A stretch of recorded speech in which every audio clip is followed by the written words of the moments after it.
What's going on, everyone? With Week 12 right around the corner and the slew of games set for this Thursday, I'm coming at you a little bit earlier in the week to talk game picks outright against the spread along with the locks of the week. Hopefully, we can improve on our performance from last week, but for now, let's get right into it. Kicking off our trifecta of Thanksgiving Day games, we have the Chicago Bears at the Detroit Lions. The Bears 7-3 after an enormous statement win versus the Minnesota Vikings, while the Detroit Lions 4-6 after an impressive win of their own versus the Carolina Panthers, where they held on to that victory, made some impressive defensive stops. But as far as breaking down this matchup, before I get too much into it, I want to start off by giving the Chicago Bears all the credit that they deserve here, because I said it last week that this would be the case if they got the victory over the Minnesota Vikings, any which way they did it, and that's exactly what happened. Look, Mitchell Trubisky didn't do anything too special, but he didn't have to, because that Bears defense stepped up and they show that it is the strength of the team and that they are elite. They're an elite unit. To me, they're definitely the best defense in the NFC. And guess what? That makes them a legit contender in the NFC. It's going to be between them, the New Orleans Saints, and the LA Rams, in my opinion. Now, personally, I do think that they have a little bit ways to go offensively, the Chicago Bears do. But at this point in time, I think they're prohibited favorites to win the NFC North. The Minnesota Vikings' remaining schedule is very tough. The Chicago Bears have a nice lead going. And honestly, I do think as far as when the playoffs hit, look, anything is possible in the playoffs. They have great play calling with Matt Nagy. If Mitch Trubisky plays smart football and lets the defense go ahead and do its thing, I wouldn't be surprised if they can go ahead and upset some people on the way. So kudos to the Chicago Bears. I think they've exceeded all expectations of this season, and I think they are playoff bound. Now, getting into this matchup. Look, I think initially on paper this was pretty, or at least a little bit easier to call, but now the news that Mitchell Trubisky could miss this game are coming out with a shoulder injury, and that is a little bit worrisome, because I do think with these divisional matchups, this is a road game for the Chicago Bears. It could stifle that offense a little bit, but I will give credit to the Bears offense in that I do think Matt Nagy is the one that makes it work more so than the quarterback position. I think he can go ahead and still do some nice things with Chase Daniels if he does choose to go ahead and start him. But either way, I still think that this game will be decided by the Chicago Bears defense, whether Trubisky plays or not. I'd go ahead and say, look, they played the Detroit Lions only 2 weeks ago. We saw the way that game went. And they're going to go ahead and have to have a similar type of effort, maybe an even better one. But the fact of the matter right now, the Detroit Lions, they're just missing so many pieces. Kerryon Johnson likely won't play in this game. Marvin Jones won't play in this game most likely. That leaves LeGarrette Blount and Theo Riddick in that offense. Tough situation for Matthew Stafford. I think that defense, it could get Slay back, so that's a little bit of a boost. But again, I do think the Bears have more playmakers here, and they should be favored to win at least outright. I'll take them on the road to get this victory. I'm not as comfortable picking the Bears to win this game with Chase Daniels at quarterback than Trubisky. That's why on the spread here, the Detroit Lions plus 4.5, I'm actually going to take the Lions on the spread, because I do think there is something to be said about Chase Daniels starting this game. And I do think the Lions can go ahead and make it a lot closer than people expect and make the Bears sweat a little bit, but ultimately the Bears end up winning. Next, we have an NFC East clash with the Washington Redskins at the Dallas Cowboys. The Redskins 6-4, and look, they sustained two big losses this last week on Sunday. One was losing to the Houston Texans, but two, and the bigger one, was losing Alex Smith for the remainder of the year. Gruesome injury, which means Colt McCoy will be the starter for them going forward. Now, the Dallas Cowboys, they're 5-5. Great road victory versus the Atlanta Falcons, and Zeke was going at it again. Hopefully, the Cowboys see that when Zeke has it going, when they give him his opportunities, that is when they are the most successful. As far as breaking down this matchup, look, we have to give more information about this Alex Smith injury, how it's going to go ahead and affect the remainder of the season for the Redskins. Now, the Redskins at this point have a one-game lead versus the Dallas Cowboys. And unfortunately so, I don't know if it's going to be enough to last them, because Colt McCoy, as bad as Alex Smith was, as inconsistent as he was, I still think he was better than Colt McCoy. He had a better grasp of that offense, of those offensive players, at least in my opinion. And when you look at it, the Washington Redskins are incredibly hurt now at the quarterback position, at the offensive line position, and at the wide receiver position. That doesn't leave anyone else on that offense. They are decimated. While the Dallas Cowboys, they have it going with Zeke. They found a nice balance offensively. Defensively, they're still good. They can get it done. I think they can have a nice defensive effort in this game. I think this game will actually be a little bit lower scoring than some people might expect. And the Dallas Cowboys, I don't know how you can't go ahead and favor them in this matchup. To me, the Redskins are just so hurt right now. It's incredible. Unless Colt McCoy comes out and has an incredible game, I don't see how the Cowboys lose. They're at home, at Jerry World. I like the Cowboys to win this game outright. The spread does give me a little bit concern. -7.5 over a touchdown. You know, the Cowboys haven't been beating the teams that they have been victorious versus that bad. They've been somewhat close, except for that Jacksonville game.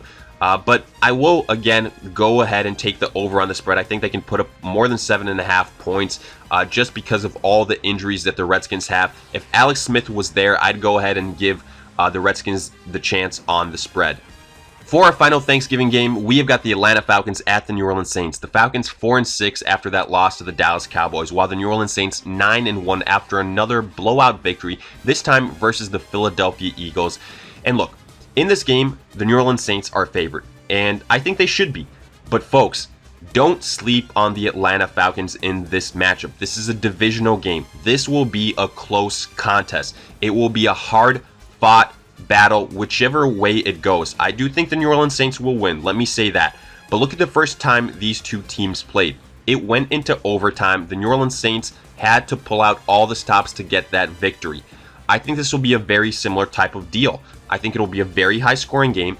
I think it'll be a very close game, and I wouldn't be surprised at all if the New Orleans Saints had to go on a fourth quarter comeback to seal the victory. Honestly, if the Atlanta Falcons somehow end up winning this game, I know it would be considered an upset, but it wouldn't surprise me too much at all.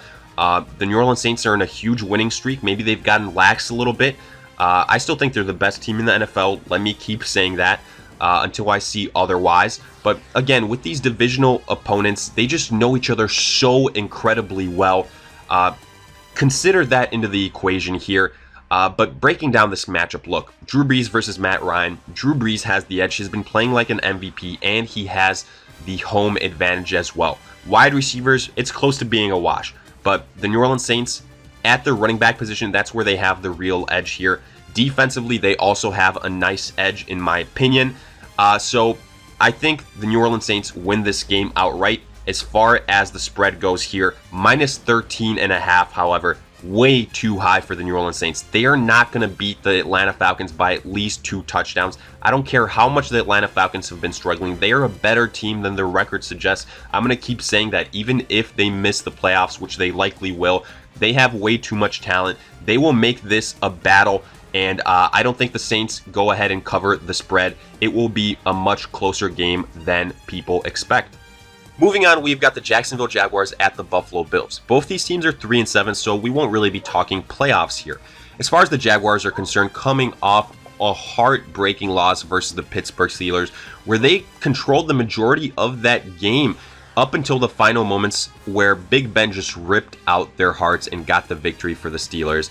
As far as the Bills are concerned, coming off the bye week, potentially could get Josh Allen back in this contest. That'll help their offense. But look, I still think you should be picking the Jaguars in this contest to win. To me, since Leonard Fournette has come back, not only has he looked good, but that offense has gotten better. Blake Bortles, a lot of pressure has been taken off of him. That's helped the defense.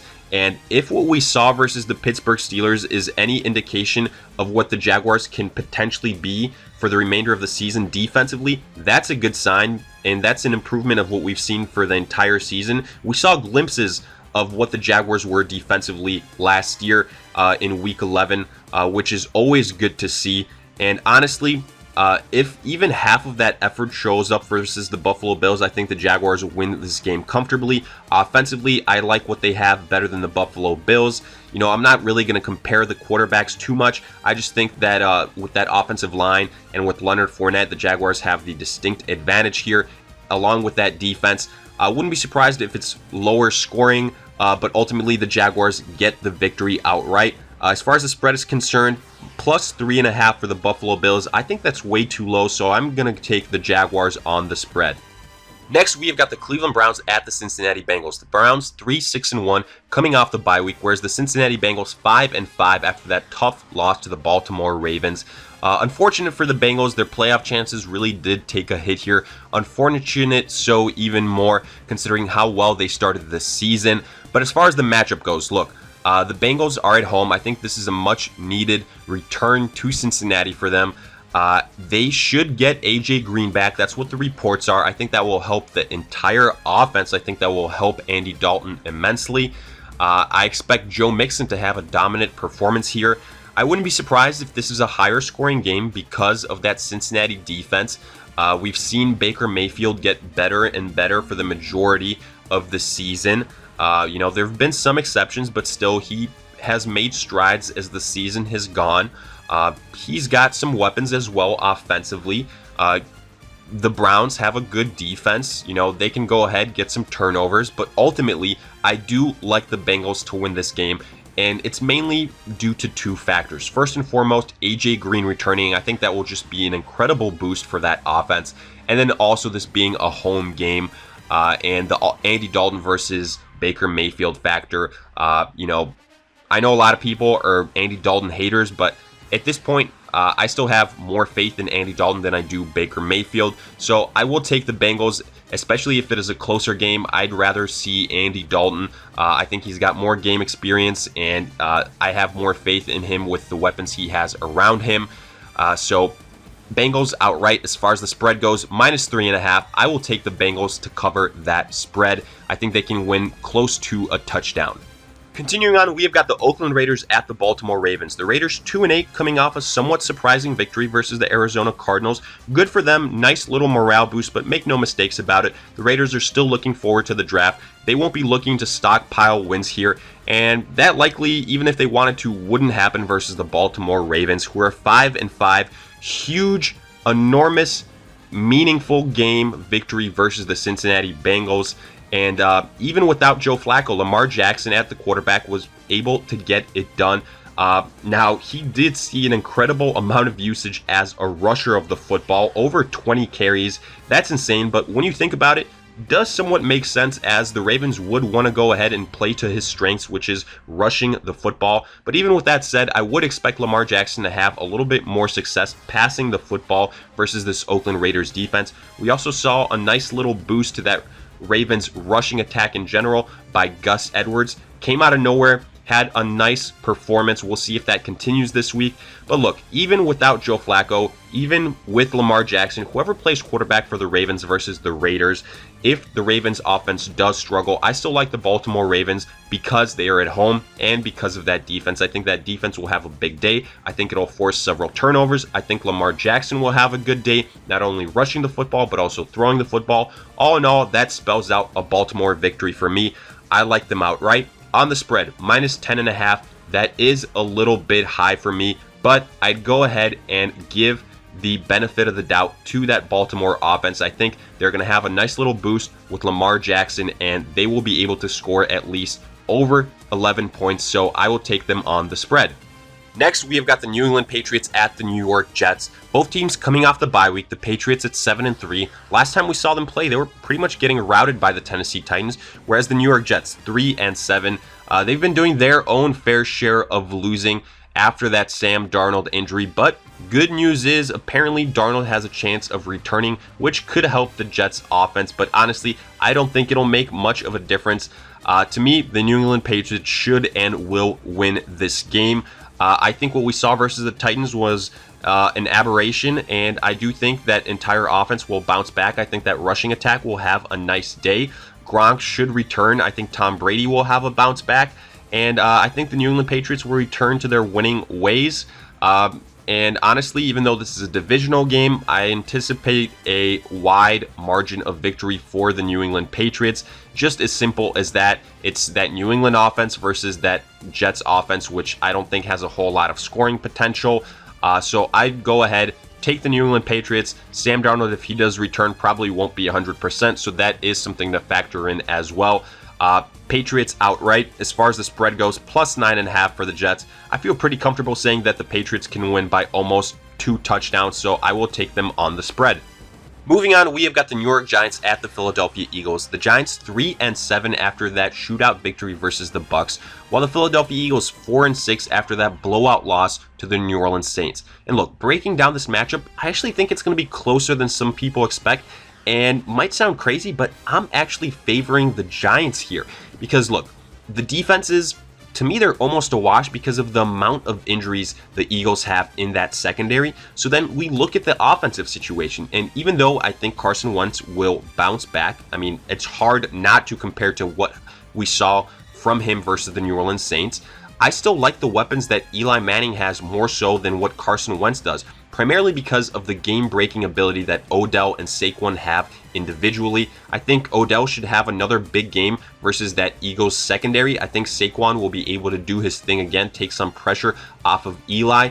And even though, Carson Wentz, I like him a little bit more than Eli, that rushing attack for the Eagles, even though Josh Adams had a nice game, I still think it's nowhere near close to what it should be, and that's a big deficiency in that offense for the Eagles.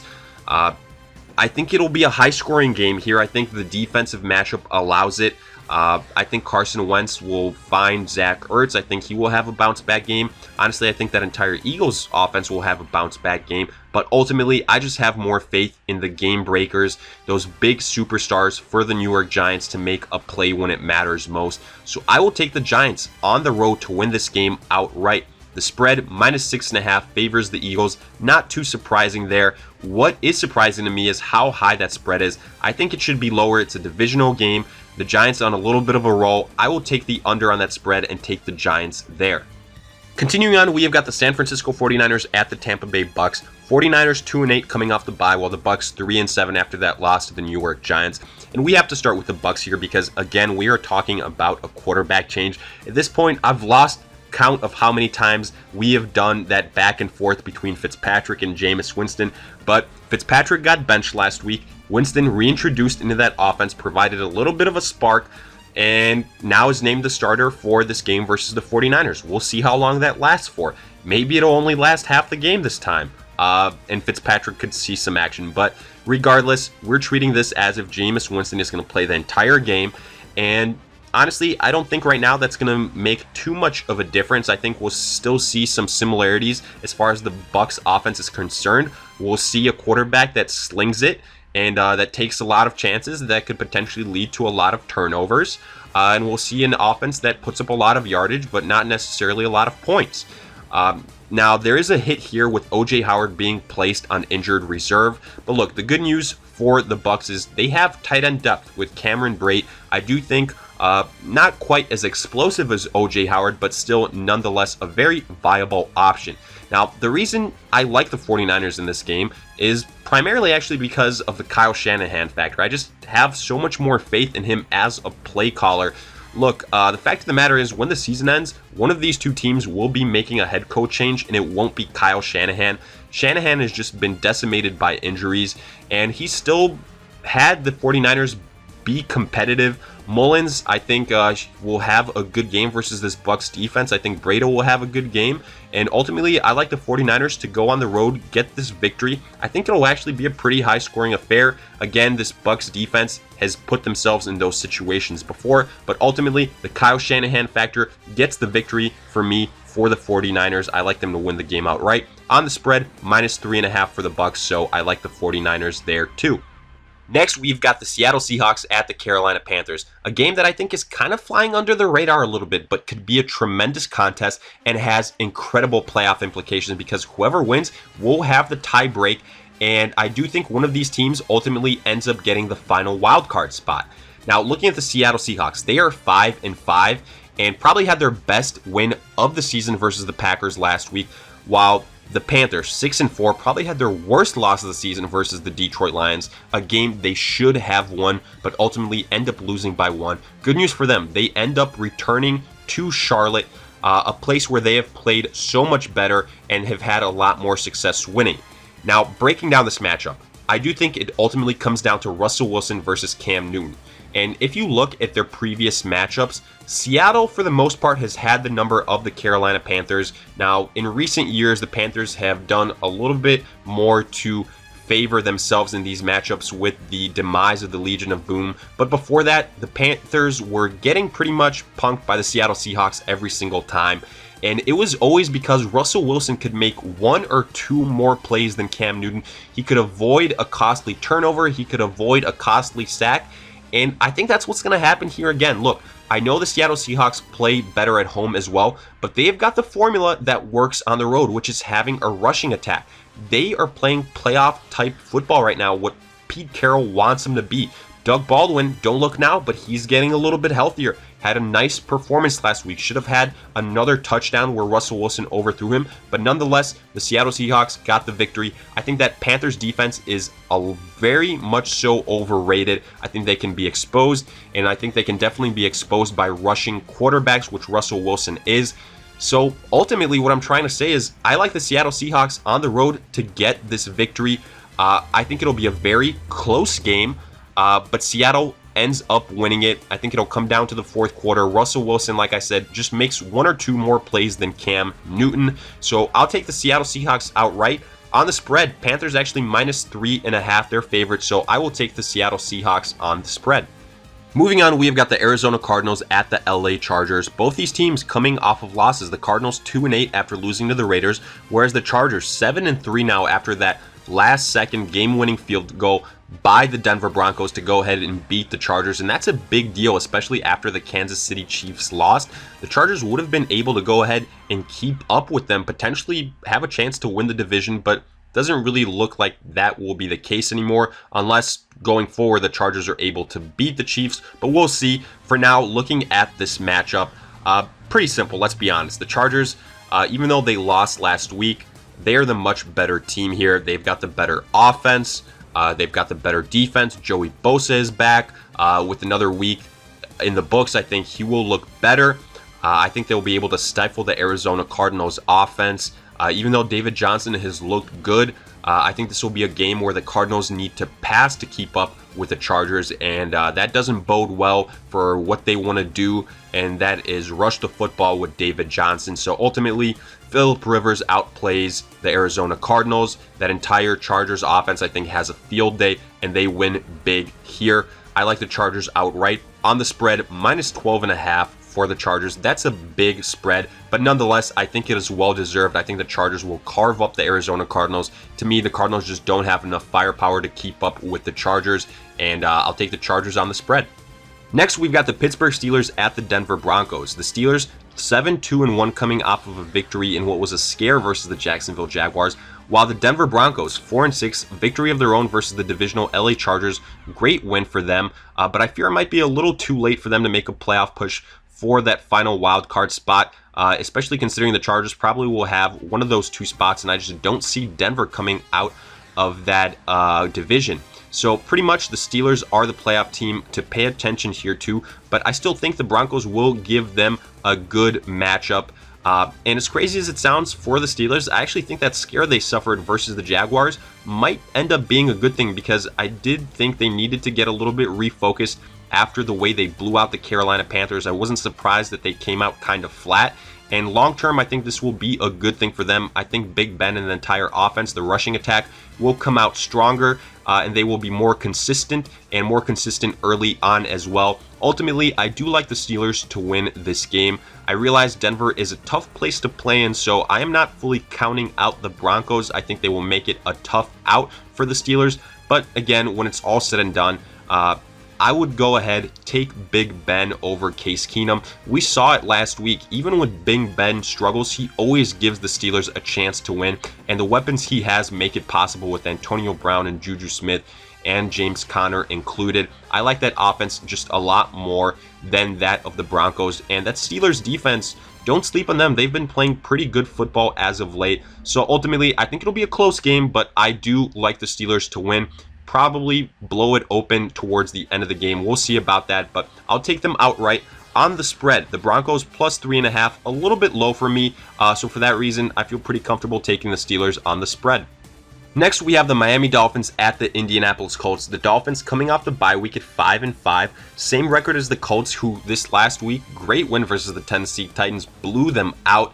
And now they get a home game versus the Miami Dolphins, a game that I do think the Colts should be favored in. Andrew Luck has looked absolutely astounding. Great to see T.Y. Hilton get back into action.